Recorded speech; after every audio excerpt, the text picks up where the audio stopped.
There's so many ways that you can find out the academics of playing the instrument.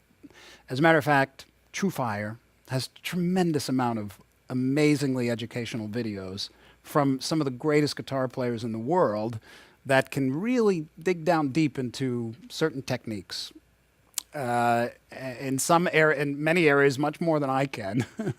But just on a very simplistic level, when I was young and I was honing my skills, so to speak, the most fascinating thing to me, and today still is, the most attractive thing to me about playing the instrument is not being able to do something and then working on it and being able to do it.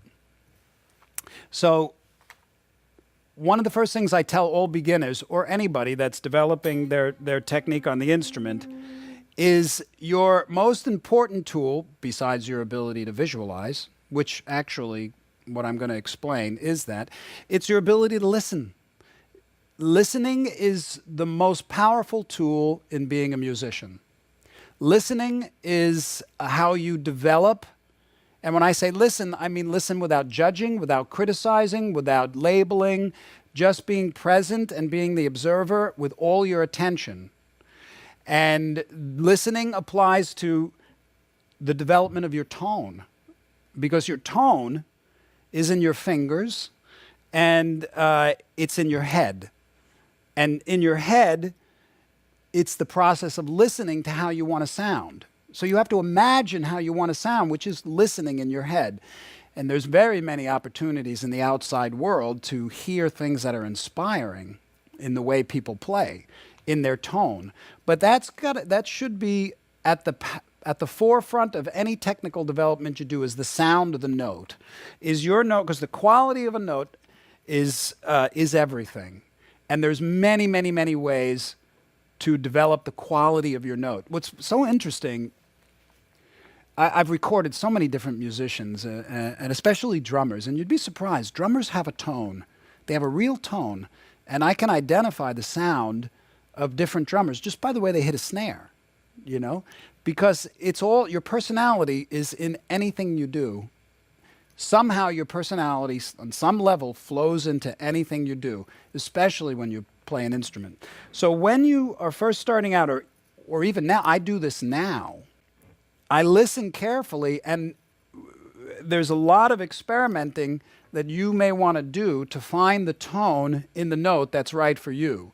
So, I mean, I could tell you that hitting the note here will give you a particular tone, but I encourage you to experiment with every kind of way that you can use the pick, because if you hit a note here, it's different than if you hit it here, which is different than if you hit it here. Hear the warmth, which is different if you hit it on an angle like this, or on an angle like that, or on an angle like that. So there's great variety, and it's wonderful. The variety is wonderful because it's at your command to create a melody and a dynamic and a phrasing any way you want. So there's no right or wrong way. There's only what you prefer. So me personally, I do all sorts of different things. If I have to pick up or pick down, the angle of the pick is determined in the moment by whatever it is I'm trying to achieve.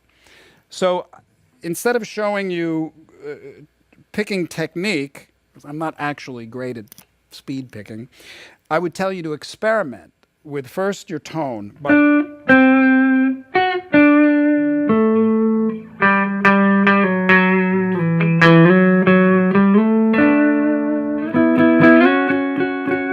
The strength that you hold your pick, you know, how loose it is, all of this has everything to do with what you're going to sound like. Now, this is where your ability to visualize, step 2, comes really strongly into play. As you're trying to find that tone, imagine how you want it to sound and be critical.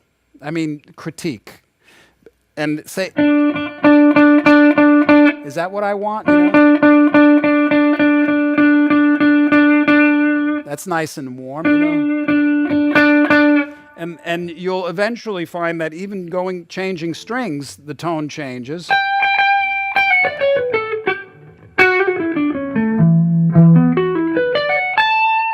You know, certain notes, picking a certain way on certain notes in different register has a lot to do with the way the tone's going to come out. So always concentrate on developing your tone.